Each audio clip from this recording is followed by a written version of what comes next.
سرورا شاہ کریما دستگیرا اشرفا سرورا شاہ کریما دستگیرا اشرفا حرمت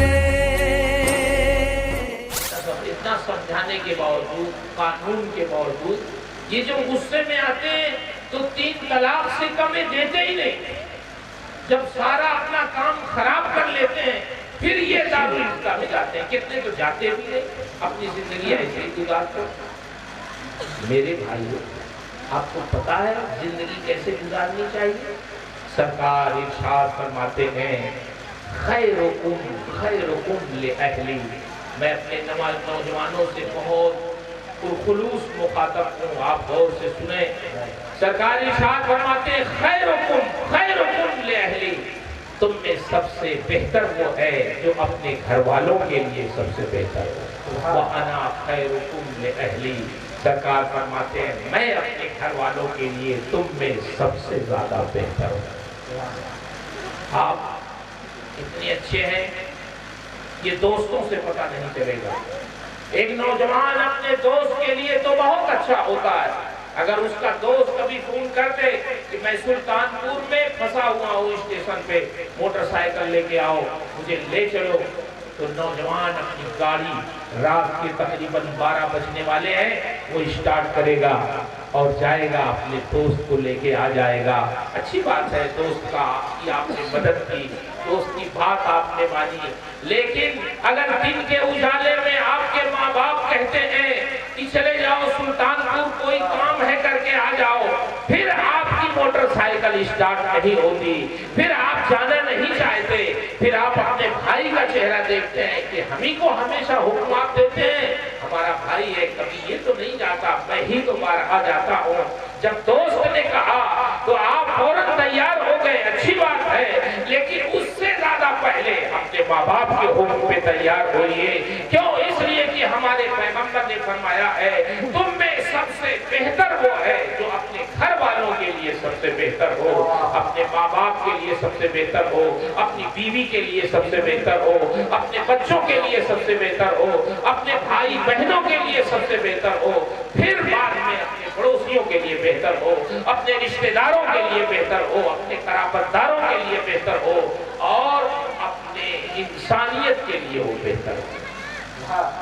حضرات آپ کو کیسے سمجھائیں, آئیے آپ کو بتائیں. بہت سارے ہمارے لوگ گھر میں تو یہ عورتوں سے سیدھے بات ہی نہیں کرتے, باہر لوگوں سے بات کریں گے, گھر میں جائیں گے.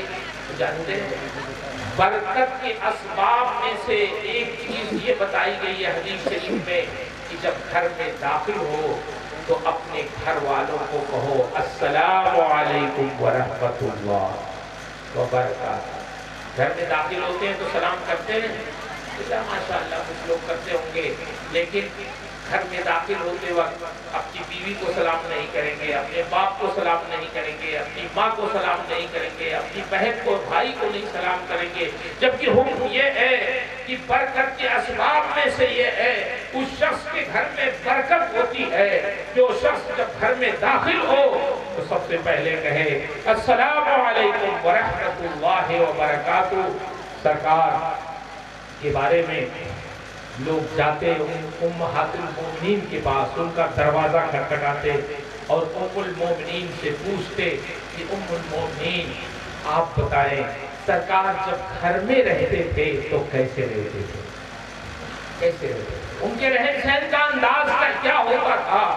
تو اب آپ سنیں ام المومنین کا جواب. کوئی شخص باہر کسی دوست کے ساتھ, کسی ساتھی کے ساتھ تکلف سے زندگی گزار سکتا ہے. میں آپ کے پاس تقریر کرنے آیا ہوں, تھوڑی دیر آپ کے پاس رہوں گا, اپنا عیب چھپا کے میں چلا جاؤں گا, آپ نہیں جان پائیں گے, اچھی اچھی باتیں کر کے میں چلا جاؤں گا, آپ نہیں سمجھ پائیں گے. لیکن کوئی اپنے گھر میں تکلف سے نہیں رہ سکتا, اپنی بیوی کے ساتھ تکلف سے نہیں رہ سکتا, جس کے ساتھ اسے زندگی گزارنی ہے, اس کے سامنے اس کی خوبیاں خامیاں آج نہیں تو کل, کل نہیں پرسوں ضرور واضح ہو جائے گی۔ ام المومنین کی خدمت میں صحابہ حاضر ہوتے کہ آپ بتائیں سرکار جب گھر میں رہتے ہیں تو کیسے رہتے ہیں؟ باہر تو ہم دیکھتے ہیں، مسجد نبی میں رہتے ہیں تو دیکھتے ہیں، سفر میں رہتے ہیں تو دیکھتے ہیں، جنگوں میں رہتے ہیں تو دیکھتے ہیں، لیکن گھر میں جب آپ لوگوں کے ساتھ رہتے ہیں تو ان کا سلوک کیا ہوتا ہے وہ آپ بتائیں۔ تو ام المومنین کا جواب سنیں، ارشاد فرماتی ہیں سرکار جب گھر میں رہتے تھے کے ساتھ زندگی گزارتے تھے، کھانے پینے کے معاملے میں ما آبا رسول اللہ صلی اللہ تعالی علیہ وسلم تعامن کرتو، ہم نے اگر پکا کے کھانا دے دیا انہیں زمین پہ بیٹھ جاتے تھے، وہیں دسترخوان لگا دیتی تھی، بیٹھ جاتے کھا لیتے۔ کبھی یہ نہیں ارشاد فرمایا کہ یہ تم نے کیا پکا کے رکھ دیا ہے، یہ کھانا میں پسند نہیں کرتا ہوں۔ کبھی کسی کھانے کو ناپسند نہیں فرمایا۔ اگر آپ کو نہیں کھانا ہوا، پسند نہیں تھا لیکن نہیں کھانا ہوا تو اس کو کھایا نہیں، لیکن یہ نہیں کہا کہ تم نے کیا پکا کے رکھ دیا ہے، میں اسے نہیں کھاتا ہوں، اسے ہٹاؤ میرے سامنے سے، تم نے کیوں لا کے رکھ دیا ہے، تم یہ جانتی ہو کہ میں پسند نہیں کرتا۔ یہ سب کچھ نہیں ارشاد فرماتے، کھانا ہوتا کھا لیتے، نہیں تو خاموشی سے اسے چھوڑ دیتے، کبھی کسی کھانے کی توہین نہیں کرتے۔ آج آپ بتائیں ہم لوگوں کا کیا حال ہے؟ نمک کم زیادہ ہو جائے تو دو چار بات کو عورتوں کو سنائی دیتے ہیں، ہوتا نہیں، بجائے اس کے کہ شکر گزار ہو چلو پکا پکایا کھانا مل گیا، نہیں کچھ نہ کچھ کہنا ہے۔ ام المومنین ارشاد فرماتی ہیں ہم لوگ ان کی خدمت کے لیے ہر وقت حاضر رہتے تھے، سرکار کوئی کام دے دیں ہم ان کی خدمت کر دیں، لیکن اگر ان کا کرتا پھٹ جاتا کہیں سے تو سوئی دھاگا لے کے خود سرکار اسے سینے لگتے تھے۔ ہزاروں ان کے خادم تھے، ان کے صحابہ تھے، امہات المومنین تھی، ان کے ہاں کام کرنے والوں کی کوئی کمی نہیں تھی، لوگ ان کی خدمت کو سعادت مندی سمجھتے تھے، لیکن سرکار اپنا کام خود سے انجام دینا پسند کرتے تھے، اپنا کام خود سے کرنے لگتے۔ ام المومنین ارشاد فرماتی ہیں ہمارے ساتھ ایسی دلجوئی فرماتے، ایسی محبت فرماتے کہ اگر میں توے میں روٹی ڈال دیتی تو سرکار اس ہمارے توے کی روٹی کو الٹنے پلٹنے لگتے۔ ہم خوب سمجھتی تھیں یہ سرکار کا کام نہیں ہے، سرکار ہمارے توے کی روٹی الٹنے پلٹنے کے لیے تشریف نہیں لائے ہیں، آپ کا کام تو گمراہوں کو راہ راست پہ لانا ہے، دین کے راستے پہ لانا ہے، دین کی راہ دکھانا ہے۔ لیکن یہ بھی ہم سمجھتی تھی کہ گھر میں سرکار یہ سب اس لیے کر رہے ہیں تاکہ ہماری دلجوئی ہو جائے اور امت کی تعلیم ہو جائے کہ تمہارے پیغمبر گھر میں کیسے رہتے ہیں، تم بھی اپنے گھروں میں اسی طرح اپنے ماں باپ کی، اپنے بیوی بچوں کی دلجوئی کرو تاکہ انہیں تم سے محبت ہو، تمہارے اندر کوئی اختلاف نہ ہو۔ ام المومنین ارشاد فرماتی ہے اگر پیالے سے منہ لگا کے میں پانی پی لیتی تو سرکار مجھ سے کہتے، حدیث شریف میں آیا ہے کہ ایک بار ام المومنین نے پیالہ اٹھایا، پانی بھرا اور اس میں سے کچھ پینا شروع کیا، سرکار نے ارشاد فرمایا عائشہ سارا پانی تم ہی پی ڈالو گی کہ کچھ اس میں سے تم بچاؤ گی؟ ام المومنین فرماتی ہے میں نے روک دیا، پانی اس میں کچھ رہ گیا تھا، میں نے پیش کیا پیالہ، سرکار نے وہ پیالہ لیا اور پھر اسے اپنے لبہائے مبارک تک لے جانا چاہا، پینے کے لیے رک گئے۔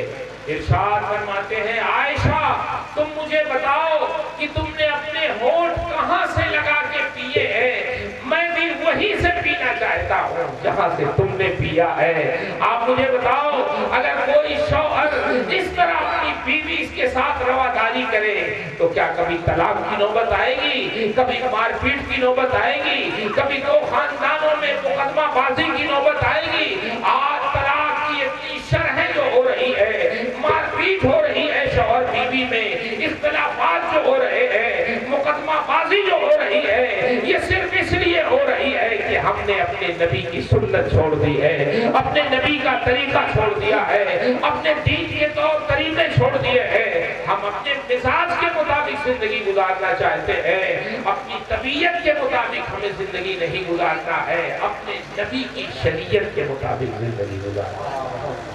بولیے بات سمجھ میں آ رہی ہے نہیں آ رہی ہے؟ اس لیے میرے بھائیوں، سب سے پہلے اپنے گھر کے اندر نگاہ رکھو کہ ہمیں گھر والوں کے ساتھ کیسا سلوک کرنا ہے۔ بھائی ہیں، بہنیں ہیں، بہنوں کے ساتھ تو سلوک ایسا ہوتا ہے کہ ہم لوگ فون بھی نہیں کر پاتے، ان کو کرتے ہیں فون، کتنے دن پہ فون کرتے ہیں، اللہ اکبر، گزر جاتے ہیں مہینوں، کبھی فون نہیں کر پاتے۔ کیوں نہیں کر پاتے؟ کتنے مصروف ہم لوگ ہو گئے ہیں۔ اب تو سہولیات بھی ہے فون کی، آپ 1 منٹ میں گفتگو کر سکتے ہیں، خیریت پوچھ سکتے ہیں، اپنے رشتہ داروں کو پابندی سے فون لگا کے ان کی خیریت پوچھا کرو، کبھی کبھی رشتہ داروں کے وہاں جایا کرو، کبھی کبھی کوئی رشتہ دار بہت مشکل میں ہوتا ہے، آپ نہیں فون کرتے، آپ نہیں آتے جاتے، اس کی مشکلات کا پتہ نہیں چل پاتا، نہ آپ کوئی مدد ہم کر پاتے ہیں اور نہ ہی اس کی خبر گیری کر پاتے ہیں۔ اللہ کے رسول صلی اللہ علیہ وسلم ارشاد فرماتے ہیں کہ اللہ کے رسول فرماتے ہیں کہ جو شخص یہ چاہتا ہے کہ اس کی عمر میں برکت ہو جائے، اس کی روزی میں برکت ہو جائے، تو وہ 2 کام کرے۔ 2 کام کون کرے؟ کیا کرے؟ بھئی کون نہیں چاہتا کہ ہماری عمر میں برکت ہو، بڑھ جائے عمر اور روزی بڑھ جائے؟ سب لوگ یہ چاہتے ہیں۔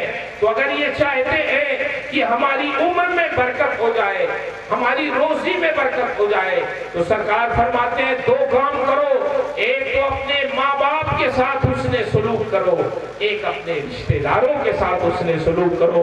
جو شخص اپنے ماں باپ کے ساتھ حسن سلوک کرتا ہے، اپنے رشتہ داروں کے ساتھ حسن سلوک کرتا ہے، اللہ اس کی عمر میں بھی برکت عطا فرماتا ہے، اس کی روزی میں بھی برکت عطا فرماتا ہے۔ یہ نسخہ ہمارے پیغمبر نے دیا ہے۔ اس لیے اس مصروف ترین زمانے میں صرف اپنی زندگی نہ گزارو، اپنی زندگی سے آگے بڑھ کے اپنے ماں باپ کی خدمت کرو، اپنے بھائی بہنوں کی خیریت لو، اپنے بیوی بچوں کا خیال رکھو، اور آگے بڑھ کے اپنے پڑوسیوں کا خیال رکھو، اپنے رشتہ داروں کا خیال رکھو۔ ہمارے پیغمبر فرماتے ہیں کہ سرکار فرماتے ہیں کہ جبرائیل اتنا آتے، پڑوسیوں کے حقوق کے بارے میں تاکید کرتے کہ مجھے ڈر لگ گیا کہ کہیں پڑوسیوں کو ہماری جائیداد سے حصہ نہ دینا پڑے، میراث میں ان کا حصہ نہ بن جائے، اتنا آتے۔ اور ہماری پڑوسیوں سے جمتی ہے بھائی، دیکھیے عام طور سے پڑوسیوں سے کیا ہوتا ہے؟ دوری پہ، لیکن سرکار نے فرمایا وَأَحْسِنْ إِلَىٰ جَارِكَ تَكُن مُؤْمِنًا، اپنے پڑوسیوں کے ساتھ حسن سلوک کرو۔ اگر تم حسن سلوک کرو گے تو تم مومن کامل ہو جاؤ گے، مومن کامل ہو جاؤ گے۔ اس پڑوسی میں سرکار نے کہیں نہیں ارشاد فرمایا کہ تم اپنے مومن پڑوسی کے ساتھ حسن سلوک کرو، نہیں نہیں، پڑوسیوں کے ساتھ حسن سلوک کرو، چاہے وہ پڑوسی مومن ہو چاہے وہ غیر مومن ہو۔ اگر آپ کے دین کا وہ نہیں بھی ہے، کوئی غیر مسلم پڑوسی ہے، اس کے ساتھ بھی حسن سلوک کرو۔ یہ ہمارا مذہب کہتا ہے، یہ ہمارا دین کہتا ہے، یہ ہمارے پیغمبر کہتے ہیں۔ اور پڑوسی کا مطلب صرف یہی نہیں ہے کہ جو آپ کے گھر کے بغل میں ہو وہی پڑوسی ہے، وہ تو آپ کا پڑوسی ہے ہی۔ اگر آپ سفر کر رہے ہو، کہیں بس میں بیٹھے ہو، تو آپ کی سیٹ پر جو آپ کے بغل میں بیٹھا ہے وہ بھی 1 گھنٹے کا آپ کا پڑوسی ہے۔ آپ ٹرین میں بیٹھے ہو، آپ کے ٹرین کی سیٹ میں جو بیٹھا ہے وہ بھی تھوڑی دیر کا آپ کا پڑوسی ہے۔ آپ ہوائی جہاز سے سفر کر رہے ہو، آپ کے بغل میں جو بیٹھا ہے وہ بھی تھوڑی دیر کا پڑوسی ہے۔ آپ اس کے ساتھ اس طرح حسن سلوک کرو کہ جب اترو تو وہ یہ کہنے پہ مجبور ہو جائے کہ تھوڑی دیر میں کسی اچھے انسان کے ساتھ بیٹھا تھا، کسی اچھے مسلمان کے ساتھ بیٹھا تھا، کسی اللہ و رسول کے ماننے والے کے ساتھ بیٹھا تھا۔ اس طرح ہمیں اپنی زندگی گزارنے کی ضرورت ہے۔ پھولوں کی مہکار میں وہ، جنگل میں کوثر میں ہو، سورج چاند ستاروں میں، مومن کے کردار میں وہ۔